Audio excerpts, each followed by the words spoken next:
Sebentar tadi kita dah tamat bahagian satu untuk menerangkan reef stakes secara ringkas pengenalan dan juga memperkenalkan unsur-unsur jenis-jenis kad yang ada dalam reef stakes. Dalam bahagian dua, kami akan cuba memperkenalkan cabaran-cabaran dalam konservasi marine dan juga isu-isu marine yang sebenar yang berlaku di Malaysia ya, dan boleh dikaitkan dengan kad senario yang kami perkenalkan dalam reef stakes. Jadi apabila bermain nanti maklumat di bahagian kedua ni boleh digunakan sebagai maklumat tambahan untuk diterangkan kepada pemain atau murid-murid ketika anda mengendalikan permainan. Okey, bahagian dua saya akan sentuh sedikit tentang konservasi marine di Malaysia dan pengenalan kepada isu-isu marine. Contoh seperti kaedah penangkapan ikan yang memusnahkan ekosistem, pencemaran marine dan juga isu-isu lain yang berkaitan lah. Saya mulakan dengan pukat tunda ataupun jaring pukat tunda. Okey, permainan ini akan memperkenalkan ancaman kepada ekosistem marine. Kaedah penangkapan pukat tunda ni adalah tidak begitu lestari ya, sebab bila pukat tunda diletakkan, pukat tunda akan tarik segala-gala yang ada di bawah di dasar laut dan kesemua kehidupan di bawah dasar laut akan musnah kerana ditarik oleh pukat tunda. Okey, satu lagi kita akan sentuh tentang isu bom ikan, bagaimana pengeboman ikan yang berlaku secara agak banyak di kawasan, khususnya di kawasan Sabah. Mungkin anda sekiranya anda adalah seorang scuba diver ataupun penyelam, bila membuat scuba diving di Sabah, mungkin anda pernah ada pengalaman mendengar bom ikan yang berlaku di sana ya. Okey, kemudian pencemaran marine akan diterangkan dalam melalui kad sampah laut, akan diterangkan lebih lanjut kemudian ya. Dan isu-isu dan faktor lain, contoh seperti pelancongan pemegang taruh yang dikecualikan dan juga kepulangan spesies terancam. Okey, seperti saya sebut tadi, pengeboman ikan yang berlaku di negeri Sabah yang banyak di sana ialah satu cara penangkapan ikan yang pemusnahan yang agak serius ya, kerana bila bom tu dibaling ke dalam laut, bom meletup akan merosakkan satu kawasan yang sangat besar. Dan bagi mereka yang boleh membuat scuba diving, anda akan lihat bahawa karang-karang akan pecah menjadi pecahan yang sangat-sangat kecil ataupun kita panggil rubber. Karang-karang yang keras ni akan menjadi serpihan-serpihan karang yang sangat kecil. Okey. Pengeboman ini berleluasa kerana barang-barang untuk membuat pengeboman ikan ini agak mudah didapati di kedai-kedai hardware, boleh dah beli sebab dia menggunakan benda seperti carbide, sulfur, botol-botol kaca dan juga dia punya fuse. Okay. Kalau tak silap saya, bom ikan ni konsepnya nak buat bom ikan sama dengan membuat meriam buluh. Jadi kalau mereka ataupun anda pernah buat meriam buluh, tahu apa-apa barang yang digunakan, itulah cara mereka buat pengeboman ikan. Pengeboman ikan ni juga menjadi ancaman kepada nyawa manusia sebab bila contoh seperti di kawasan Sabah menjadi kawasan tarikan pelancongan, jika ada orang membuat pengeboman ikan, ada risiko bahawa penyelam yang tengah menyelam di bawah akan terkena bom. Okey, jadi kalau tidak silap saya, baru-baru ni ada berita di mana dua mangsa yang masih dicari hilang akibat pengeboman ikan ni berlaku. Okey, jadi ini adalah salah satu kad yang isu yang kami perkenalkan dalam kad kami, pengeboman ikan. Di sini sedikit sebanyak fakta yang boleh dikongsi bersama ialah setiap jam lebih kurang ada 15 letupan yang boleh didengar. Ini berdasarkan sumber yang didapati oleh kajian oleh Reef Check Malaysia dan kurang daripada 25% struktur terumbunya yang masih kekal utuh, sebahagiannya mempunyai bentuk kawah hasil letupan bom yang saling bersambung. Jadi kawasan tu sekiranya bom berlaku berkali-kali di tempat yang sama akan merosakkan satu kawasan terumbu karang yang sangat-sangat luas. Okey, jadi apakah jalan penyelesaian untuk isu dan ancaman ni? Uh, Isunya agak kompleks. Pengumpulan ikan ni bukan merupakan satu isu marine saja, ia merupakan satu isu sosial juga, ya, di mana ada pihak yang kurang berpendapatan, mereka perlu melakukan cara ni untuk mendapatkan hasil pendapatan bagi menyara keluarga mereka. Jadi kita perlu lihat isu ini dari segi social science, daripada sosioekonomi, ya. Um, Apa yang boleh diatasi masalah ni adalah kita cuba mendorong komuniti untuk menukar cara penangkapan ikannya kepada yang lebih lestari. Jadi contoh seperti Reef Check di kawasan Pulau Mantanan ni, mereka cuba menggalakkan dari segi memberikan pendidikan, memberikan pendedahan tentang bahayanya pengembangan ikan ini dan kepentingan terumbu karang kepada masyarakat di sana. Jadi bekas-bekas pengembom ikan mula menukar bidang kerjaya mereka kepada dalam industri pelancongan.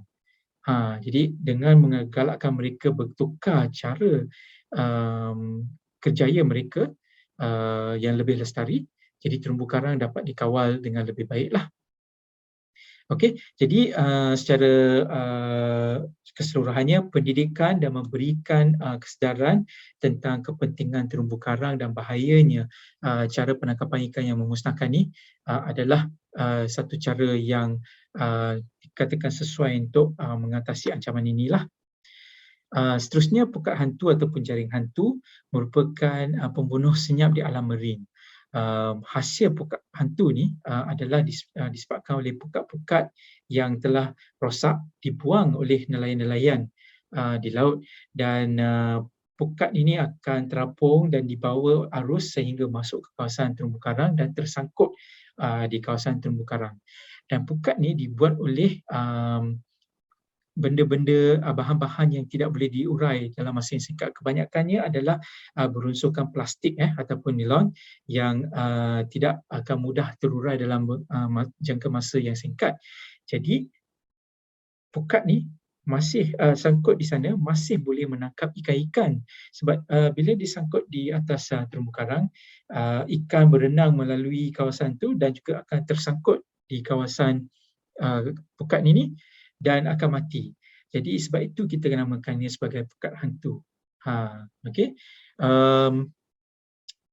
Ikan-ikan bukan saja ikan yang boleh terperangkap dalam pukat hantu ni, tapi hidupan laut yang lebih besar, lebih ikonik seperti penyu, ikan hiu dan juga ikan lumba-lumba boleh tersangkut di atas jaring ataupun pukat hantu ni dan boleh mati sebab mereka tidak boleh melepaskan diri daripada pukat hantu.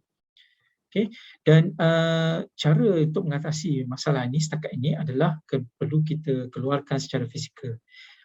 Jadi apa yang kita buat adalah boleh memperkasakan komuniti tempatan untuk keluar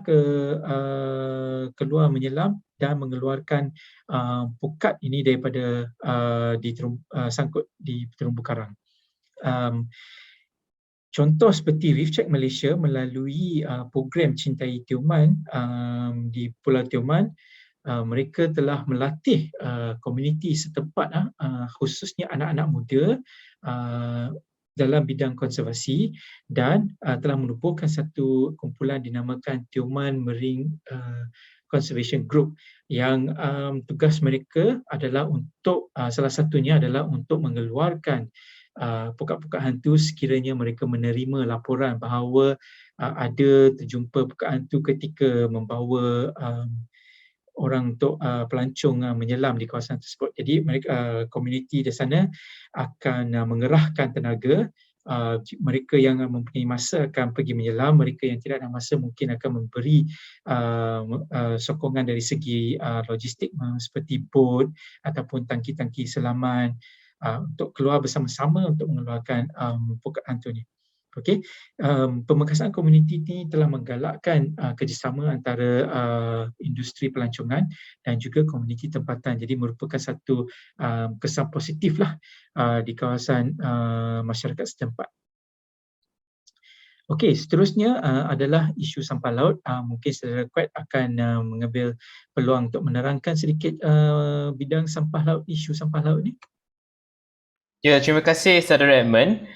Seterusnya saya akan menyentuh tentang beberapa isu-isu lain. Pertama sekali adalah tentang sampah laut atau dalam bahasa Inggerisnya marine debris. Kita memang tidak asing lagi lah dengan frasa sampah ini sebab kita pun adalah penyumbang kepada masalah sampah, di mana kita sebagai pengguna ada menggunakan seperti single use plastik, ada menggunakan botol-botol air, package-package makanan, dan sampah-sampah ini sebenarnya bukan semua yang akan pergi ke landfill. Kebanyakan ataupun ada sesetengah sampah yang yang kita gunakan ataupun kita telah buang akan mengalir ke laut melalui sungai dan terdampar di pesisiran pantai. Inilah berpunca daripada aktiviti manusia. Kita gunakan single use plastik dan sebagainya. Dan merupakan satu masalah yang serius kerana bukan sahaja sampah ini perlu dikutip, tetapi sampah ini ataupun single use plastik mungkin akan berpecah kepada serpihan-serpihan yang kecil dan menjadi masalah mikroplastik, ya, kepada alam sekitar, kepada haiwan-haiwan ataupun tumbuh-tumbuhan yang terdapat di pesisiran pantai. Haiwan-haiwan mereka akan makan, mereka akan seterusnya makan, dan apa yang akan berlaku, kita pula akan makan ikan yang makan sampah laut ini. So menurut statistik yang dikeluarkan, Malaysia menduduki tangga ke-8 punca sisa plastik di dunia. So kita amat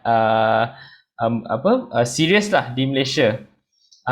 Dan juga kita ada Coastal Cleanup Day, di mana setiap tahun pada satu hari bukan semua NGO tetapi ada usaha untuk mengutip sampah di serata Malaysia.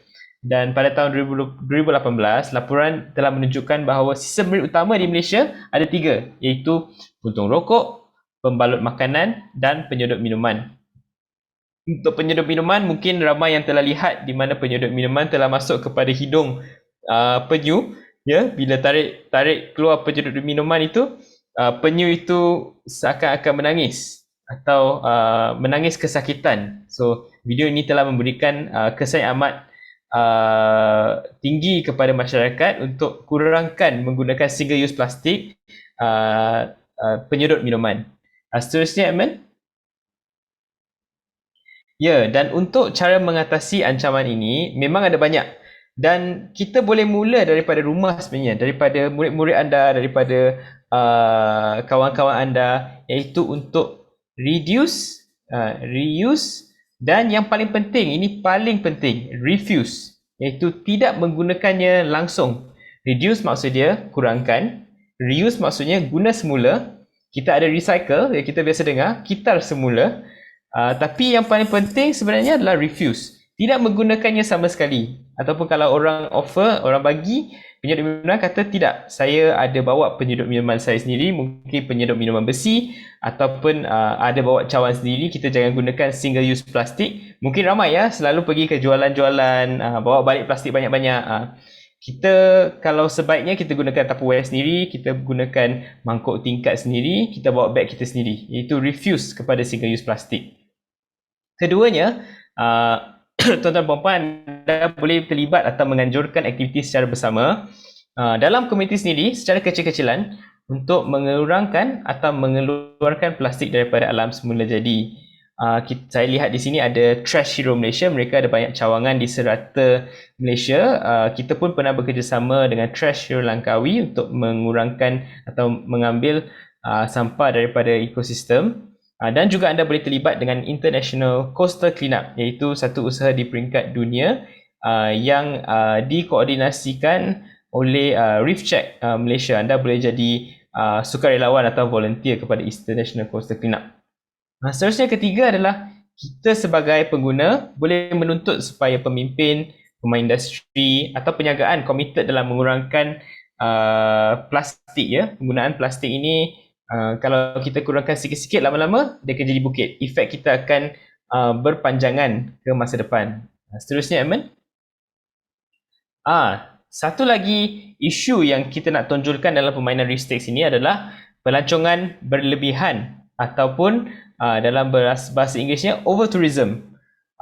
Over-tourism ini boleh mendatangkan kesan yang amat negatif kepada alam sekitar ya. Contoh kita lihat di sini di dalam gambar ini. Sangat cantik di mana kita ada fin. Kita ada untuk berenang lah. Tetapi mereka bukannya berenang. Mereka sebenarnya memijak batu karang. Batu karang kan kita belajar dulu adalah sebagai apa? Sebagai haiwan. So kita macam memijak haiwan-haiwan. Kita membunuh haiwan-haiwan. Batu karang ini sebenarnya membesar dengan amat lambat sekali ya. Mungkin 1 cm satu tahun ataupun maksimal 3 cm satu tahun. Bila kita pijak, kita pecahkan. Seakan-akan kita membunuh peningkatan ataupun polip-polip yang telah hidup ataupun membesar dalam satu tahun. Selain daripada itu, ada kesan-kesan pelancongan berlebihan, iaitu memberi makanan kepada ikan, memberi makanan kepada penyu. Mungkin ada yang melihat ada resort yang memberikan peluang kepada pelanggan-pelanggan mereka menaiki penyu. Itu merupakan satu amalan yang tidak baik ya untuk penyu-penyu di Malaysia. Seterusnya, semua tahu membuang sampah merata-rata merupakan salah satu cara yang tidak baiklah, yang tidak baik untuk alam sekitar. Dan ramai yang kata kita pergi ke mana-mana bercuti ni ataupun melancong ini, kita take nothing but pictures. So leave, jangan ambil apa-apa. Macam ada yang suka beli cangkerang atau siput yang cantik, itu sebenarnya bukan amalan pelancongan yang lestari. Sebab untuk mendapatkan siput itu, mereka perlu ambil daripada alam semula jadi. Mereka perlu ambil daripada kawasan marine. So kalau orang makin beli, makinlah dia kena ambil. Dan pada satu hari dia akan pupus. So pada ekosistem terumbu karang ini secara dasarnya merupakan satu ekosistem yang rentan ataupun ekosistem yang senang terkesan dengan aktiviti manusia. Tekanan daripada manusia ini dapat mengurangkan kebolehan ekosistem untuk menghadapi ancaman yang lebih besar seperti pemanasan global. So contohnya, setiap kali saya pijak, esoknya saudara Edmund pijak, lusanya saudara A pijak, dan tulatnya saudara B pijak. So dia akan semakin sakit, semakin teruk. Dan pada satu hari jika ada satu bencana yang besar seperti global warming, pemanasan global, semua karang akan mati. Itulah ancaman yang boleh mengakibatkan kematian karang, itu pelancongan berlebihan. Seterusnya, ya, cara mengatasi masalah ini adalah kita memilih untuk ke arah pelancongan lestari. Kita perlu menuntut kepada pemain industri ataupun kita memilih pemain industri yang ada amalan lestari. Kita akan memilih pemain industri yang diperakui oleh badan tempatan seperti MOTAC dan juga badan antarabangsa. Contoh yang baik kita beri adalah Greenfins, di mana Greenfins ini merupakan satu program UN, syarikat-syarikat yang berkecimpung dalam aktiviti menyelam ini boleh mendapatkan sertifikasi Greenfins ini, dan ia menunjukkan bahawa mereka mengamalkan penyelaman secara lestari, iaitu menasihatkan supaya penyelam ini tidak berpijak koral, tidak mengacau sedimen, tidak membuang sampah ke dalam laut. Dan pemain industri ini akan diaudit setiap tahun untuk memastikan apa yang dijanjikan dalam Greenfins ini berlangsung ataupun berlaku, dan seterusnya menarik pelancong untuk ke dive center Greenfins. Seterusnya, okey, lagi satu isu yang kita nak tonjolkan dalam permainan ini adalah tentang pihak berkepentingan. Kita percaya bahawa untuk mengekalkan satu kawasan dengan baik, kita perlu melibatkan semua pihak berkepentingan, termasuk masyarakat atau komuniti setempat. Namun demikian, bukan semua keputusan pembangunan kita dapat tahu melibatkan komuniti setempat. Sebabnya kesan kepada alam sekitar ini tidak dinilai dengan lengkap. Maksud dia, mungkin hanya nilai tanah sahaja yang diambil kira dalam sesebuah pembangunan. Tetapi nilai alam sekitar seperti tempat untuk ikan membiak, tempat untuk hydrological, kitaran hidrologi, itu tidak dinilai secara lengkap ataupun secara holistik dan menyebabkan kegunaan atau penggunaan alam sekitar itu kepada alam sekitar, kepada komuniti setempat tidak dapat dijalankan.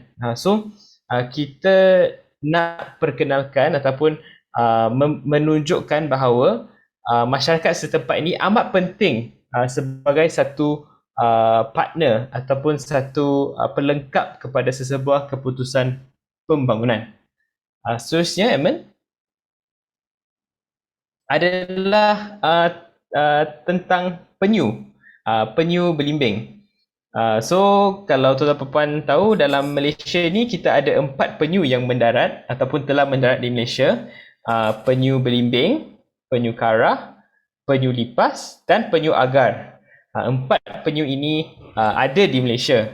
Tetapi malangnya penyu belimbing, penyu yang sangat ikonik dengan Terengganu pada waktu dulu, telah pupus ataupun terma yang lebih dekat adalah functionally extinct kerana mereka tidak lagi datang naik di tempat-tempat Terengganu seperti Rantau Abang. Populasi ini telah berkurang sebanyak 99% sejak 1960-an dan boleh dikatakan pupus di Malaysia. So dalam pandangan ataupun dalam kajian, ancaman utama penyu belimbing ini adalah pengambilan telur yang tidak terkawal, ketidakseimbangan jantina. So penyu ini amat unik ya. Haiwan ini jantinanya dapat apabila kita dapat tahu suhu di mana telur itu dieramkan. So kalau kita eramkan dalam suhu yang panas, kita akan dapat lebih lelaki. Kan, Edmund? Lelaki ke jantan ke betina? Kalau nak senang ingat, dia adalah hot chicks, cool dudes. So kalau panas, betina, dan kalau sejuk, jantan. Ya, betul. So, apa yang berlaku ialah kita dapat maklumat ini lambat. Para saintis mendapat maklumat ini bahawa suhu akan mengakibatkan perubahan jantina pada telur. Maklumat ini lambat. So, apa yang kita dapat, populasi di Malaysia kebanyakan adalah betina. Dan jika betina mereka datang bertelur, mungkin sebab tidak disenyawakan di laut, tidak berjumpa lelaki, telur-telur yang telah dieramkan di Malaysia tidak menetas. So juga contoh-contoh ancaman utama adalah kehilangan habitat dan juga ditangkap sebagai bycatch ataupun mereka mungkin bukan merupakan salah satu target utama dalam perikanan, tapi mereka mungkin macam tadi termasuk di bawah pukat hantu ataupun masuk dalam pukat-pukat yang besar seperti pukat tunda. Seterusnya, saudara? Okey. So kita dapat tahu tadi yang penyu belimbing telah pupus di Malaysia, tetapi penyu-penyu lain masih ada populasi penyu agar, penyu lipas dan penyu karah. So cara untuk mengelakkan penyu-penyu ini termasuk dalam golongan pupus adalah kita ada kempen di peringkat tempatan.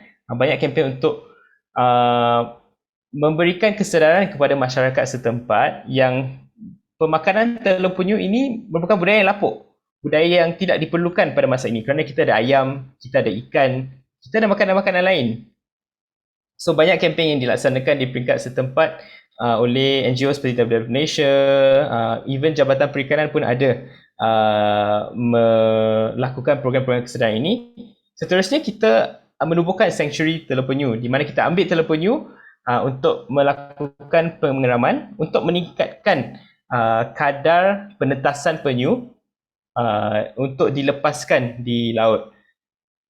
Seterusnya kita juga di Malaysia ada usaha untuk memperkasakan masyarakat setempat, di mana ada organisasi yang telah berkongsi ilmu, melatih pengutip telepenyu yang lepas, dan menjadikan mereka sebagai kawan kepada bidang konservasi, dan mereka sekarang ada yang di antara mereka menjadi pemantau ataupun beach patroller untuk melihat di mana penyu mendarat, mengambil telepenyu dan menghantar kepada sanctuary penyu untuk ditetaskan. Itulah isu-isu yang kita nak tonjolkan dalam Reef Stakes. Mungkin masa ini kita masa mencemburi kita, so kita dapat menerangkan dengan lebih lanjut. Tapi jika ada soalan, kita pasti dapat menjawab soalan pada masa akan datang.